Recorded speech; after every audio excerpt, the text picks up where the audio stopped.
Hey everyone, welcome back to the Watchman Speaks. I fell behind a little bit last week. Monday I slept all day. Friday I had a pretty severe bout of vertigo, and I spent all day Friday trying to overcome that. But I'm going to try to get back on schedule this week. I'm going to talk about week three's ancient past now today.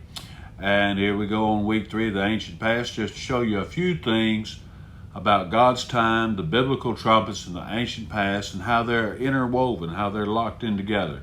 I'm going to present an ancient past today that appears to be short and sweet at first glance. However, it's anything but short and sweet, but you can determine that according to your own tastes. This week, our ancient path is found in Psalm 81, verses 3 and 4 to be precise, and Psalm 81, 3 and 4 read, "Blow the trumpet at the new moon, at the full moon, on our feast day. For it is a statute for Israel, an ordinance of the God of Jacob." Now, this seems, as like I said to begin with, it's kind of short and sweet. And this is David writing in the psalm. He said, blow the trumpet in the new moon. Why? Well, the new moon was the ending of a current month and the beginning of a new month. So, it was a time of thanksgiving and worship and praise, and giving offerings to serve as a reminder to the people that God is Adonai, their God, and it seems simple. But how do we know that? Well, Numbers 10:10 is part of the first instructions that were given to sound the silver trumpets, the hasosera, the trumpets of the tabernacle, tent of meetings. They were hammered out from one piece of silver. These are trumpets that are not shofar. These were the tabernacle trumpets. I suppose they've been lost to antiquity, and now they use shofars. But there were trumpets sounded by the priests that preceded the Ark of the Covenant, except at Jericho. And those silver trumpets have long been lost to antiquity, and the shofar, the ram's horn, or the Yemenite have replaced the hasosera over the millennia. But the instructions were to sound the trumpets. And it says in Numbers 10:10, also in your day of gladness, and in your appointed feasts. David spoke about the feasts. And on the first day of your months, that's the new moon,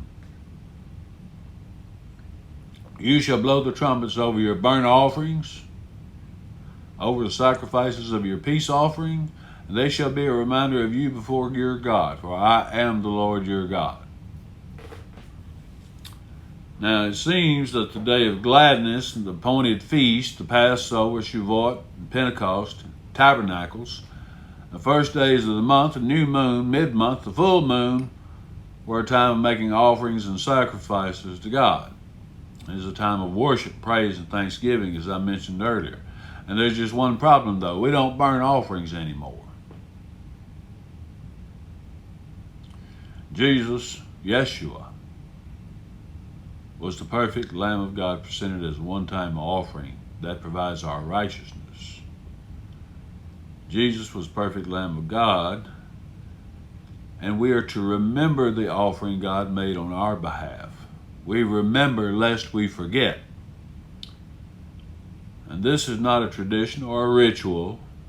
We genuinely need to do this in remembrance of me, as Jesus said. Would this be times of communion? Yes, it was the Passover meal. But let's get back to Psalm 81. Psalm 81 verse 3 says that it is a statute for Israel. Well, we're not Israel, right? We don't need to do this. I mean, that's law, right? However, the second part, verse 4, states very clearly, it is an ordinance of the God of Jacob. Now, who is the God of Jacob? Do we not serve the God of Jacob? Same God? The statute, hok, in Hebrew, is indeed a law. And I believe it's a law that we need to obey lest we be disciplined, as in Hebrews 12. An ordinance, mishpat, is a judgment or determination of God, and I suspect that applies to Jew and Gentile. What's in the mix with a judgment or determination? It's called obedience.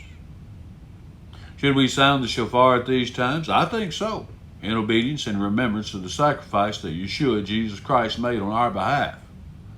After all, it is a day of gladness to remember on our part of the sacrifice that he made. Remembrance? Why should we remember something happened so long ago? Well, Exodus 12, 25, 27. When you come to the land which Adonai will give you as he has promised, you are to keep this ceremony. When it happens that your children ask you, what does this ceremony mean to you? You are to say it is a sacrifice of Adonai's Passover, because he passed over the houses of Bnei Yisrael, the sons of Israel, in Egypt, when he struck down the Egyptians but spared our households. We do it to remember Jesus Christ, the perfect Lamb of God, the Passover. We are passed over by his blood. It would seem that remembrance is kind of important to God. How much more so does he wish for us to remember his sacrifice of his Son for our salvation and righteousness? Let's look further. Let's go to Joshua 4 through 7. And it reads, Then Joshua called 12 men whom he appointed from Bnei Yisrael, the sons of Israel, one man from each tribe. Joshua said to them, Cross over before the ark of Adonai, your God, into the middle of the Jordan. Each of you lift up a stone on his shoulder for a number of the tribes of Bnei Israel, the sons of Israel. And let this be a sign among you when your children ask later, saying, What do these stones mean? Then you will say to them, Because the waters of the Jordan were cut off before the ark of the covenant of Adonai, God, when he crossed the Jordan. So these stones will be a reminder. Now it seems to me remembrance and being reminded of things is important to God. If it was important then, is it not important now that we remember? Now, why would God want them to remember that? First of all, it was a monumental miracle in Israel's history of what God had done for Israel. Another thing is that it's a prophetic picture of the New Jerusalem and the new heavens and earth. Joshua and Israel only had to remember what God had done. We have the privilege of knowing what's to come and what God's going to do. You'll hear me mention obedience and remembrance a lot. Over the next 2 weeks, I'll discuss each, obedience and remembrance, individually. Sound the shofar at the new moon, beginning of the month, ending of the old month. At the full moon, the middle of the month, on our feast days, God's appointed times. That sounds like instructions and directions to me. That's the ancient path I'm walking today. You decide for yourself. Shalom.